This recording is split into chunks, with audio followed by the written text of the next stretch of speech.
ሻሎም የጌታ ሰላም ከሁላችሁ ጋር ይሁን።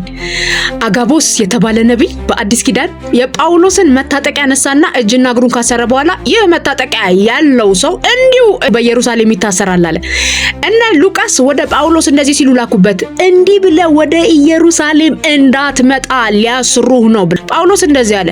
እያለቀሳችሁ ጭራሽ ወደን ታባባላችሁ እንዴ? እኔ በኢየሩሳሌም አይደለም እስራት አለ የተሻለ መከራ ለመቀበል ተሰናድቻለሁ አለ።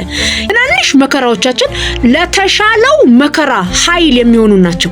ኤርሚያስ የተባለ የእግዚአብሔር ሰው ወደ እግዚአብሔር እንዲህ ሲል ጸለየ። አንተ ጻድቅ ነህ አውቃለሁ፣ ምንም አትሳሳትም። ነገር ግን እስከ መቼ ዝም ትላለህ? የሚያልፈው ነገር ክፉዎችን ለምንድን ነው አንተ ማትቀጣው? ለምንድን ነው ማትገስጸው? ብሎ ልክ እንደ አሳፍ አይነት ጸሎት ሲጸልይ ሲናገር ታዩታላችሁ። እግዚአብሔር እንደዚህ ብሎ ተናገረው፣ ኤርሚያስ ከእግረኞች ጋር ሩጠ ከደከምክ ከፈረሰኞች ጋር እንዴት ልትሆን ነው አለ። ዝም ባለ ሰላም በሆነበት ሀገር ላይ ወዮ ካልክ በኢየሩሳሌም ጥቅጥቅ ደን መካከል እንዴት ምን ሊውጥ ነው ብሎ ተናገረው።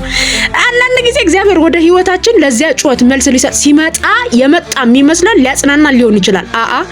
ኤርሚያስን አላጽናናውም። የተሻለ መከራ አለ፣ የተሻለ ቻሌንጅ። አሁን እግረኛውን አደከመ አለው፣ ፈረሰኛ የሚባል ቻሌንጅ አለ። ስለዚህ ጌት ሬዲ፣ ራስን አዘጋጅ ብሎ እግዚአብሔር ተናገረው። እንደዚህ ልበላችሁ፣ የምታልፉበት የትኛውም አንበሳና ድብ ለጎልያድ ቢያበቃችሁ እንጂ አይገድላችሁ፣ ምንም አትሆኑ። ሻሎም